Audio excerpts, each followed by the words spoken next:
Assalamualaikum warahmatullahi wabarakatuh.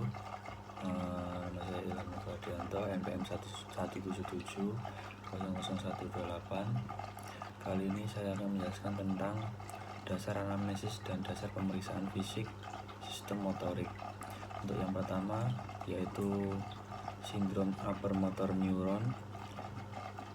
Untuk kelainannya mempunyai gejala lumpuh, hipertoni, hiperrefleksi, dan klonus serta refleks patologis. Untuk sindrom lower motoric neuron sendiri mempunyai gejala lumpuh, atoni, atrofi, dan arefleksi, dan didapatkan pada kerusakan di neuron motorik, neuraksis neuron motorik, misalnya saraf spinal, plexus, saraf perifer, alat penghubung neuraksis dan otot, neural junction dan otot. Untuk yang nomor 2, menjelaskan kelainan sikap dan posisi badan pasien dengan berbagai kelainan saraf. Untuk yang pertama, pasien dengan gangguan cerebrum berdiri dengan muka membelok ke arah kontralateral terhadap lesi, bahunya pada lesi agak lebih rendah dan badannya miring ke sisi lesi. Untuk penderita penyakit Parkinson berdiri dengan kepala dan leher dibungkukkan ke depan, lengan dan tungkai berada dalam fleksi.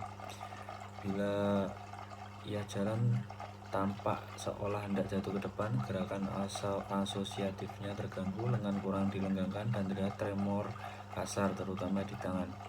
Pada anak dengan distrofia muskulorum progresif terlihat lordosis yang jelas. Bila ia berjalan, panggul seolah-olah berputar dengan maksud agar berat badan berpindah ke tungkai yang sedang bertumpu. Pada penderita hemiparese oleh gangguan sistem piramidal, lengan berada dalam sikap fleksi sedangkan tungkai dalam ekstensi. Untuk nomor 3 sendiri, untuk ukuran pada beberapa bagian tubuh pada penderita kelainan saraf sendiri, yang pertama orang dewasa yang mengalami lumpuh sejak masa kanak-kanak, ukuran ekstremitas yang lumpuh lebih pendek daripada yang sehat.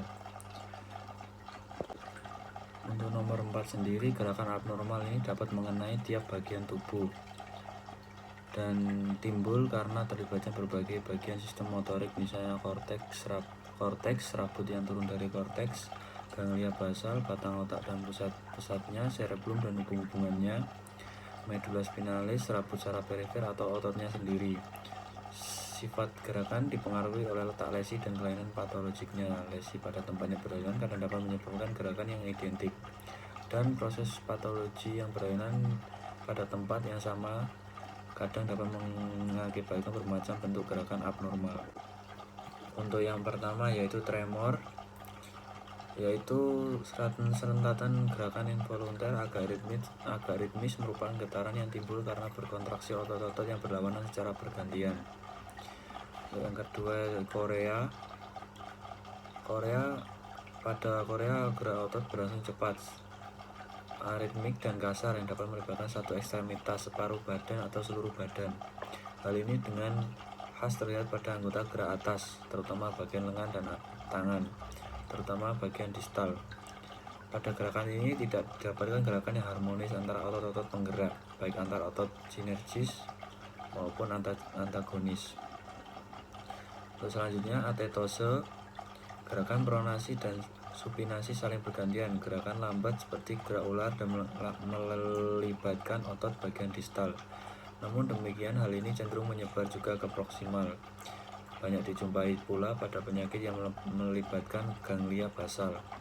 Kemudian distonia,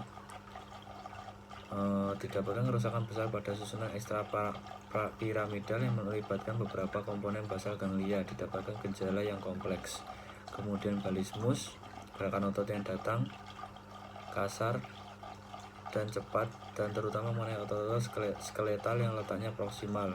Kemudian spasma merupakan gerak abnormal yang terjadi karena kontraksi otot-otot yang biasanya disarafi oleh satu saraf. Kemudian untuk bagian nomor 5, melakukan palpasi pada pasien kelainan saraf, yaitu dengan cara pasien disuruh mengistirahatkan ototnya, kemudian otot ini dipalpasi untuk menentukan konsistensi serta adanya nyeri tekan.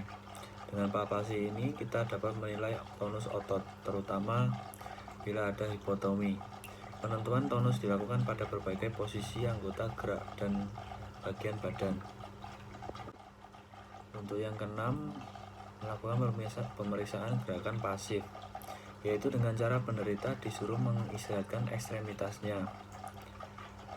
Bagian dari ekstremitas ini kemudian digerakkan pada persendiannya. Gerakan dibuat bervariasi, mula-mula cepat, kemudian lambat, cepat, lebih lambat, dan seterusnya. Sambil menggerakkan kita nilai tahanannya. Dalam keadaan normal kita tidak menemukan tahanan yang berarti.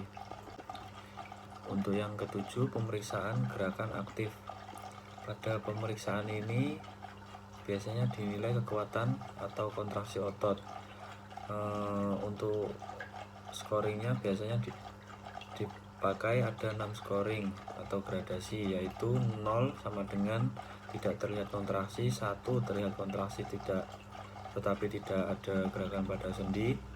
Untuk yang 2 ada gerakan pada sendi tetapi tidak ada gerakan bila melawan gaya gravitasi. Untuk nomor 3 sama dengan bisa melawan gravitasi tetapi tidak melawan tahanan pemeriksa. Untuk nomor 4 bisa bergerak melawan tahanan pemeriksa tetapi berkurang kekuatannya. Untuk yang kelima sama dengan normal.